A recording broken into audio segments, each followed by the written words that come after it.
నమస్తే, welcome to editor analysis. Kapu versus Kamma. అసలు ఏం జరుగుతుంది ఆంధ్రప్రదేశ్ రాజకీయాల్లో? గతం చూసాం. చాలా విచారకరమైన అంశాలు ఎన్నో జరిగినాయి. రంగాగారి హత్య అంశం ఎవరో ఇప్పటికీ మర్చిపోవట్లేదు. అప్పుడు జరిగిన అల్లర్లు, ఆంధ్రప్రదేశ్ రగిలిపోయింది. తుని ఘటన ముద్రగడ గారు పద్మనాభం గారి హయాంలోని. అప్పుడేం పరిస్థితి? ఏపీ అంతా కూడా ఒక భయానకమైన పరిస్థితి, ఒక హై టెన్షన్. ఏమవుతుందో, ఎక్కడి నుంచి విద్వేషాలు రెచ్చిపోతాయని. అసలు ఈ కులాల గురించి ఎందుకు తీసుకొస్తున్నారు? ఏం మెసేజ్ ఇవ్వాలనుకుంటున్నారు?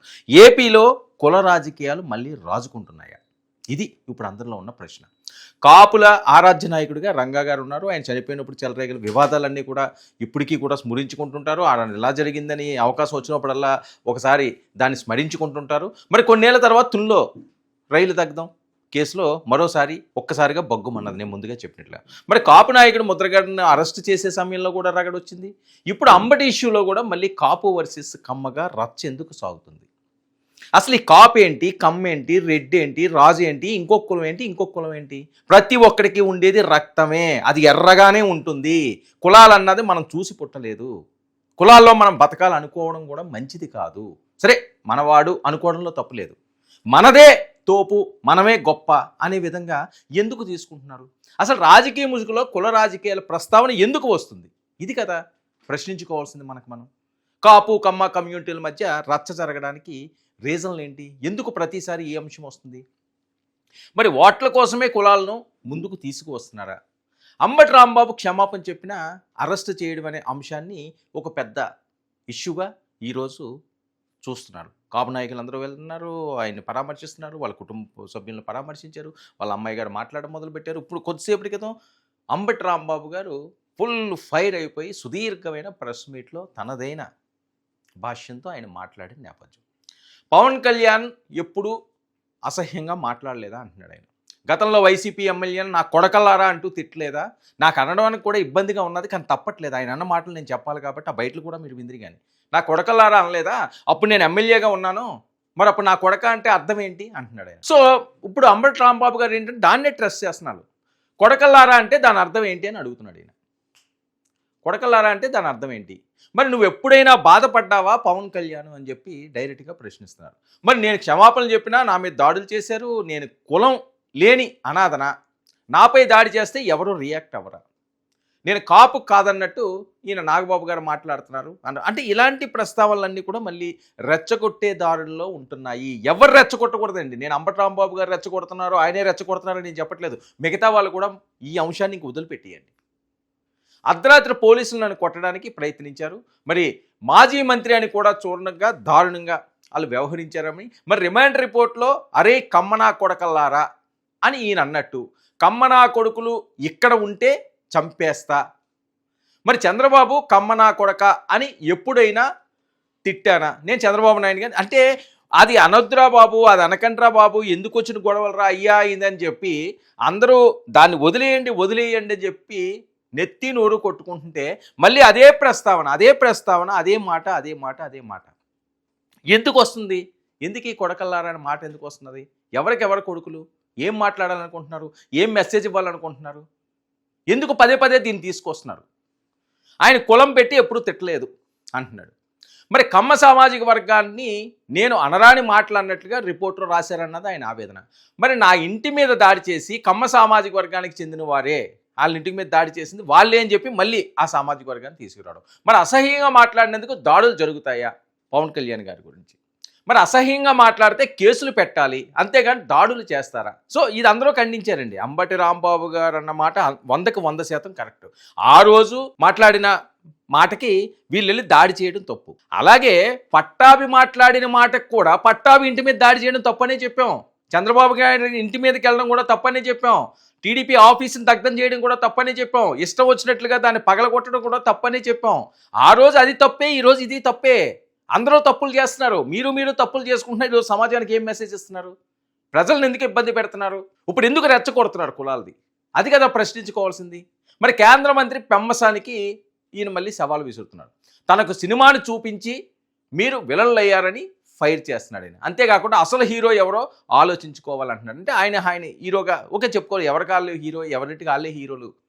పక్కోళ్ళ ఇంటికి హీరోలు అవ్వరు కదా, ఎవరింటికి వాళ్ళే హీరోలు బయట ఉన్నప్పుడు. మన ఇంటికి మనమే పెద్దవాళ్ళు, మన ఇంటికి మనమే హీరోలు అనుకోవడం తప్పులేదు.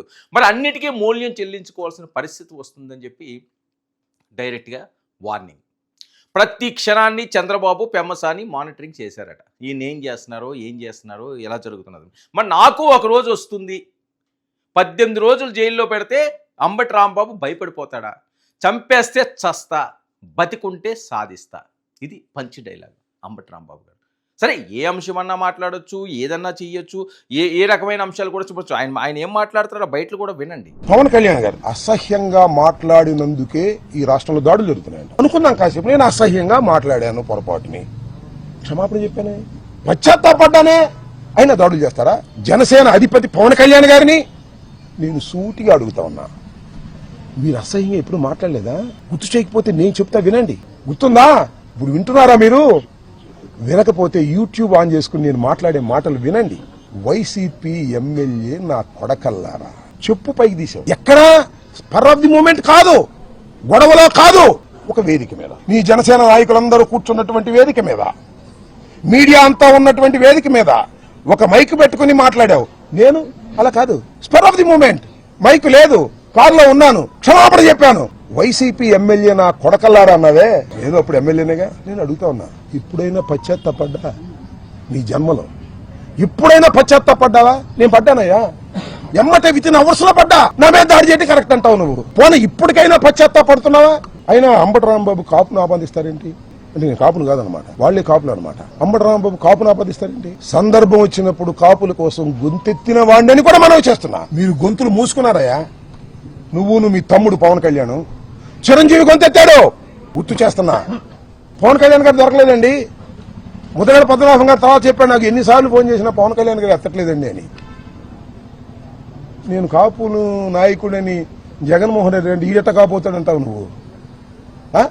కాపుల కోసం గొంతెత్తిన వాడినయ్యా, కాపులకు అన్యాయం జరిగితే తప్పని చెప్పిన వాడినయ్యా, 10 మందిని పోగేసి హయత్లో మీటింగ్ పెట్టి ముద్రగడ పద్మనాభాన్ని కాపాడుకోవాలని ప్రయత్నం చేసినటువంటి మనసున్న వాడినయ్యా. నేను కమ్మ వ్యతిరేకని కాదయ్యా, కాపు కులంలో పుట్టాను కాబట్టి నా కులానికి అన్యాయం జరుగుతుంటే మాట్లాడాలని ప్రయత్నం చేసినటువంటి వ్యక్తిని కాపు కాదంటావా నువ్వు? చంద్రబాబుని తిడితే కమ్మవారిని తిట్టినట్ట, రాంబాబుని తిడితే రాంబాబు ఇల్లు తగలేస్తే, రాంబాబుని చంపడానికి ప్రయత్నం చేస్తే, రాంబాబు కారులు ధ్వంసం చేస్తే ఎవరిని చేసినట్టు? నేను కులం లేని అనాథనా ఈ రాష్ట్రంలో? నేను కులం లేని అనాథనా ఈ రాష్ట్రంలో అడుగుతా ఉన్నా. రియాక్ట్ కారని అనుకోకండి అని మనవి చేస్తున్నా. చంద్రబాబుని తిడితే కమ్మవారికి కోపం వస్తుంది, రాంబాబుని కొట్టినా తిట్టినా దౌర్జన్యం చేసినా ఎవరికి కోపం రాకూడదు. పవన్ కళ్యాణ్ గారు చెప్తున్నాడు, నాగేంద్ర బాబు గారు చెప్తున్నారు, మీరు ఎవరికి కోపం రావద్దండి. ప్రతి కుక్కకి ఒక రోజు వస్తుంది, ఈ రాంబాబు అనే కుక్కకి కూడా ఒక రోజు వస్తుంది. ఈ కులం లేని కుక్కకి కూడా ఒక కులం ఉంది, గుర్తుపెట్టుకోండి. చంద్రబాబు నాయుడు గారి కమ్మని ప్రభుత్వానికి పవన్ కళ్యాణ్ గారు కాపు కాస్తున్నాడు. నీ కులం వాడిని చంపేసినా కాపు కాస్తావా? మమ్మల్ని చంపేసినా కాపు కాస్తావా? నీ బలం నీ కులం, గుర్తుపెట్టుకో. నీ బలం నీ కులం, చంద్రబాబు బలం నువ్వు. అర్థమైందా? పవన్ కళ్యాణ్ గారు ఒక మాట అంటే దాడులు చేయడం తప్పంటే ఎక్కడికి పెరిగేవాడు నువ్వు? ఏ తెలుగుదేశం వదిలిపెట్టిపోయేవాడు కాదు, నీకు రావాల్సినవి వచ్చేవి కాక ఉండేవి కాదు. ఒక మాట దాడులు చేయడం తప్పు అంటే ఎక్కడికో పెరిగేవాడు నువ్వు. నీ పెరుగుదల నువ్వే ఆపుకుంటున్నావు చంద్రబాబు వల్ల. ఇది అంబటి గారు మాట్లాడే మాటలు. అసలు ఈ అంశం ఎక్కడ మొదలైంది, ఎక్కడ ఎండ్ అవుతుంది? 18 రోజులు ఆయన జైల్లో పెట్టారు, ఆయన చాలా ఇబ్బందులు పడ్డారు, పోలీసులు ఇబ్బందులు పెట్టారట. ఆయన ముందే చెప్పాడు కదా, 3rd డిగ్రీ చేశారు, అది చేశారు, ఇది చేశారు. ఓకే, అదంతా కూడా తప్పు, ఎవరు చేసినా తప్పు. అప్పుడు రఘురామకృష్ణరాజు గారు చేసిన తప్పే, ఇప్పుడు ఈయన చేసిన తప్పే, రేపు ఇంకోని చేసిన తప్పే. సరే, ఆయన అరెస్ట్ చేయడం ఆయనకు బాధగా ఉన్నది, ఆయన తప్పు అంటున్నారు. చంద్రబాబు నాయుడు గారు అరెస్ట్ చేసినప్పుడు అది బాధ అన్నారు. అంబటి గారు బాధపడడంలో తప్పు లేదండి, ఎవరికి వాళ్ళు బాధపడతానే ఉంటారు. ఆ రోజు అచ్చెన్నాయుడు బాధపడ్డారు, ఆ తర్వాత కొల్లు రవీంద్ర బాధపడ్డారు, అలా దేవినేని ఉమామహేశ్వరరావు బాధపడ్డాడు. అంటే ఎవరైనా తప్పులు చేసినప్పుడో లేకపోతే తప్పులు చేయకపోయినా కక్ష సాధింపు చర్యలుగా ఎవరైనా లోపలికి వెళితే లోపలికి ఏ రకంగా వెళ్ళనివ్వండి, వాళ్ళు తప్పు చేశారని ఎవరు అనరు, తప్పు చేశానని ఎవరు భావించరు. ఏ రాజకీయ నాయకుడైనా సరే, ఎవరైనా సరే మమ్మల్ని అన్యాయంగా చేశారు అంటారు. సరే, జరిగిపోయింది, అయిపోయింది. ఆయన బయటకు వచ్చారు, బయటకు వచ్చినప్పుడు ఖచ్చితంగా విధానాల మీద పోరాడండి. చంద్రబాబు నాయుడు గారి మీద పోరాడతారా, మీరు పవన్ కళ్యాణ్ గారి మీద మాట్లాడతారా, బీజేపీ మీద మాట్లాడతారా, మూకుమ్మడిగా వాళ్ళ మీద పోరాడతారా? జగన్మోహన్ రెడ్డి గారి దగ్గరికి ఈయన వెళ్ళారు, జగన్మోహన్ రెడ్డి గారిని కలిశారు. ఖచ్చితంగా జగన్మోహన్ రెడ్డి గారు అండగా ఉంటామంటున్నారు. మీరు జైలుకి వెళ్ళినా ఎక్కడికి వెళ్ళినా నేను ఉన్నామన్న భరోసా ఇస్తుంటాడు. ఆయన రంగంలోకి దిగిపోయినట్టే ఆల్మోస్ట్ ఈ అంశంలో. కానీ ఇప్పుడు జరుగుతున్న అంశం ఏంటంటే, ఎందుకు కాపు కమ్మ అనే అంశం వస్తున్నది? రాష్ట్రంలో ఈ రెండు కులాలు ఉన్నాయా? దయచేసి చేతులు జోడించి వేదనుకుంటున్నాం. చంద్రబాబు నాయుడు గారు అవ్వండి, రాంబాబు గారు అవ్వండి, లేకపోతే పవన్ కళ్యాణ్ గారు అవ్వండి, జగన్మోహన్ రెడ్డి గారు అవ్వండి, ఈ కుల రాజకీయాలు ఆంధ్రప్రదేశ్ నుంచి విముక్తి కలిగించండి. కుల రాజకీయాల జోలికి దయచేసి వెళ్ళకండి. ఇది ఇక్కడతోటి ఆగదు. ఆ రోజు రంగా గారిది, ఆ తర్వాత జరిగిన ముద్రగడ పద్మనాభం గారిది, ఈరోజు అంబటి గారిది. ప్రతిదీ కూడా ఒక రచ్చ కింద మారే పరిస్థితి కనిపిస్తున్నది. ఇది ఎటు నుంచి ఎటువైపు దారితీస్తుంది అన్నది ఎవరికీ అర్థం కావట్లేదు. చాప కింద నీరులా పాకుతున్నది. ఇది ఒక విద్వేషాలు రెచ్చగొడుతున్నారు. అదే అంబటి రాంబాబు గారు ఆయన చెప్తున్నారే, నా అల్లుళ్ళు ఇద్దరు కమ్మ అని చెప్తున్నారు. ఇంకేంటి, ఇంక ప్రాబ్లం ఏంటి, ఇబ్బంది ఏంటి ఇందులోని? అరే మీరు పెళ్ళిళ్ళు చేసుకుంటున్నారు, బాగానే ఉంటున్నారు, ఆ సామాజిక వర్గంతో కలిసి ఉంటున్నారు. పెంబసాని గారిది ఏ సామాజిక వర్గం? అసలు సామాజిక వర్గం అంశం ఎందుకు వస్తుందండి? మీ పిల్లలు శుభ్రంగా పెళ్ళిళ్ళు చేసుకుంటున్నారు, కాపురాలు చేసుకుంటున్నారు, మళ్ళీ వారసులను అందిస్తున్నారు. ఇంక ఇబ్బంది ఏముంది? అదే మంగవీటి గారి కూడా అదే పరిస్థితి కదా, ఆయన చేసుకోలేదా? అందులో కమ్మలేరా? ఎందుకలా మాట్లాడుతున్నారు? సో ఇది తప్పు కాదు, అది తప్పు కింద చిత్రీకరించొద్దు. ప్రతి ఒక్కరూ బాగానే ఉంటున్నారు, ప్రజలు ఇబ్బంది పడిపోతున్నారు. మీరు విద్వేషాలు రెచ్చగొట్టుకోండి, ఈ రకంగా మాట్లాడుకోండి. పవన్ కళ్యాణ్ ఆ రోజు నా కొడకలారా అన్నారని చెప్పి ఈరోజు నేను నా కొడకలారా అంటే నేను పశ్చాత్తాపడ్డాను. నువ్వు పడటం లేదు. పవన్ కళ్యాణ్ గారిది కులం ఏంటి, మీ కులం ఏంటి, లేకపోతే ఈ చంద్రబాబు నాయుడు గారి కులం ఏంటి, జగన్మోహన్ రెడ్డి గారి కులం ఏంటి, కాపు కమ్మ రెడ్డి ఇవే ఏంటి అంటే, మీ రాజకీయాల్లో మీకు ఉన్నతమైన స్థితులు వచ్చినాయి కాబట్టి మీ కులాలే గొప్పవా, మీరే గొప్ప వాళ్ళ, మిగతా వాళ్ళు ఎవడో మనుషులు కాదా? ఆలోచించుకోవాలి కదా. నేనేంటంటే చూస్తున్నాను, కొన్ని రోజులు బట్టే చూస్తున్నాను, కొన్ని సంవత్సరాలు పెట్టి ఇవన్నీ వింటున్నాను. ఆ బాధతోటి ఇది ఎక్కడికో వెళ్తున్నదని యాజ్ ఏ జర్నలిస్ట్గా ఇది నా తపన. నేను చెప్పే ప్రయత్నం చేస్తున్నాను. దయచేసి అందరూ కూడా సంయమనం పాటించండి, విధానపరంగా కొట్లాడండి, విధానపరంగా పోట్లాడండి, ఏమీ తప్పులేదు. కానీ ఈ కుల విద్వేషాలు, కాపు కమ్మ అనే ఈక్వేషన్స్ దయచేసి రాజకీయాల కోసం వాడకండి. రెడ్డిని కూడా ఇందులో ఇన్వాల్వ్ చేయకండి. అన్ని కులాలు ఒకటే, అందరూ మనుషులే. మీకుంటే ఒక 4 కూరలు ఎక్కువ తింటారు, ఒక 4 బంగాళాల్లో విశ్రమిస్తారు, మంచి కార్లలో తిరుగుతారు, విమానాల్లో తిరుగుతారు, విదేశాలు వెళ్తారు, మీకు నచ్చినవి చేసుకుంటారు. లేనోడు ఆడు బతికేదో ఆడు బతుకుతారు, కూలోడు కూలి బతుకుపోతాడు, గరీబ్లా ఉంటాడు, నవాబు లాగా ఉంటాడు. అదేం తప్పేం లేదే. భగవంతుడు మీరు ఆ ఇంట్లో పుట్టమని ఏం చెప్పడు కదండి. మీరు కాపు కులంలో పుట్టాలి అని చెప్పి మీరేమైనా కోరుకుంటూ పుట్టారా? కమ్మ కులంలో పుట్టాలి అని చెప్పి వాళ్ళు కోరుకుని పుట్టారా? రెడ్డి కులంలో పుట్టాలి అనుకుని వాళ్ళు కోరుకుని పుట్టారా? అది ఎవరి చేతుల్లో ఉంటుంది? ఎవరు ఎక్కడ ఎప్పుడు ఏ రకంగా పుట్టాలన్నది, పుట్టుకల గురించి కులాల గురించి ఎందుకు ఈ ప్రస్తావనలు? ఎవరు ఏంటి అన్నది పక్కన పెట్టండి. మీరు రాజకీయ నాయకులు, రాజకీయాలు చేయండి, ఏ రకంగా చేయండి. ఈరోజు కూటమి తప్పులు చేస్తున్నదా ఎండగట్టండి. ఇదిగో మీరు తప్పులు చేశారు, మీరు ఈ విధానం బాలేదు, మీరు ఈ పరిస్థితి బాలేదు, ఇలా ఏం చెప్పినా సరే తప్పు లేదండి. అంతేగాని కులాలు ఆపాదించొద్దు. నేను అందుకనే చేతులు జోడించి చెప్పాల్సిన అవసరం అయితే నాకు లేదు. కానీ నా బాధ్యత కింద నేను అది భావిస్తున్నాను, అది నా బాధ్యత అనుకుంటున్నాను నేను. ఎందుకంటే ఒక మెసేజ్ ఇవ్వాల్సిన అవసరం వస్తుందేమో, ప్రతి ఒక్కరు దీని మీద స్పందించాల్సిన అవసరం కూడా ఉంది. దేనికోసం అండి?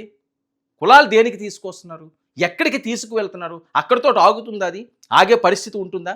సో మీ వరకు మీరు ఏవో మాట్లాడేసి వెళ్ళిపోతే గ్రౌండ్ లెవెల్లో ఉన్న వాళ్ళు కొట్టుకు సస్తారు. గ్రౌండ్ లెవెల్లో ఉన్న వాళ్ళు గ్రామీణ ప్రాంతాల్లో మరీ ఎక్కువ ఉంటాయి ఇలాంటివి. ఒరే మన కులం ఇలా అన్నాడట్రా, మన కులపోడిని ఇలా అన్నాడట్రా, మన కులపోడిని ఇలా తిట్టేటట్రా, మన కులపోడిని ఇలా అరెస్ట్ చేశారంటే అంటే అధికారంలో ఉన్న వాళ్ళకి ఖచ్చితంగా వాళ్ళకి అవకాశం ఉంటుంది కాబట్టి ఒక చేయి పైనే ఉంటుంది. ఆ పైన ఉన్నప్పుడు కిందోడు ఏం చేస్తాడు, రగిలిపోతుంటాడు. ఆ రగిలిపోయినప్పుడు ఇలాంటి మాటలన్నీ కూడా వాళ్ళు ఇంకా రెచ్చగొడుతుంటాయి. దయచేసి ఆపుతారని భావిస్తున్నాం. ఆపాలి కూడా, ఆపుతారని భావించడాలు అవి ఉండవు. ఇక్కడ ఆపి తీరాలి. కులాల అంశాలు తీసుకురాకండి. ఎవరు ఏం మాట్లాడినా సరే దీన్ని ఎక్కడితో ఆపండి. లడ్డూ వివాదం మనం చూసాం, ఇంక దాన్ని ఆపాలి. దేవుని రాజకీయాల్లోకి వచ్చారు, ఎవరికి వాళ్ళు మాట్లాడుకున్నారు, ఇష్టం వచ్చినట్లుగా ప్రెస్ మీట్లు పెట్టారు, ఇష్టం వచ్చినట్లుగా రిపోర్ట్లు పెట్టుకున్నారు, ఏదేదో చేశారు. భక్తుల మనోభావాలు దెబ్బతిన్నాయి. దాన్ని కూడా ఆపాలి, దీన్ని కూడా ఆపాలి. మళ్ళీ ఆంధ్రప్రదేశ్ రాజకీయాల్లో కులం అనే కార్డు మీరు ఓట్ల సమయంలో రే మనం మీ కులపోంటారా, నేను నాకు ఓటు ఏంటరా అని అడగడంలో తప్పులేదు. కానీ ఈ రకంగా నాకో పేర్లతోటి కమ్మ వర్సెస్ కాపుగా దయచేసి చెయ్యొద్దు అని చెప్పి మరొకసారి విజ్ఞప్తి చేస్తున్నాం. విజ్ఞులు, తెలివైన వాళ్ళు, పెద్దవాళ్ళు మరి మనసు పెట్టి ఆలోచించాలని కోరుకుంటున్నాం.